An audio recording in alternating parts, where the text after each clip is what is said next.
జగన్మోహన్ రెడ్డిని డిక్లరేషన్పై సంతకం చెయ్యాలి అని అడిగే క్రమంలో దళితులు హిందువులు కారని చెప్పగానే చెప్పేశాడు రఘునందన్ రావు.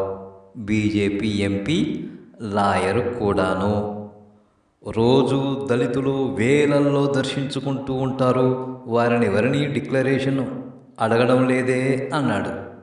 అంటే ఏమర్థమవుతుంది? వారు హిందువులు కారు అని చెప్పగానే చెప్పాడు అని అర్థమైపోతా ఉంది. కానీ వారిని ఎవరిని మేము అడగడం లేదు అంటున్నాడు. మరి జగన్మోహన్ రెడ్డినే ఎందుకు అడుగుతున్నాడు అంటే, జగన్మోహన్ రెడ్డి క్రైస్తవుడని కాదు, కేవలం రాజకీయ కారణాలతోటే అడుగుతున్నాము అని చెప్పకనే చెప్పేశాడు.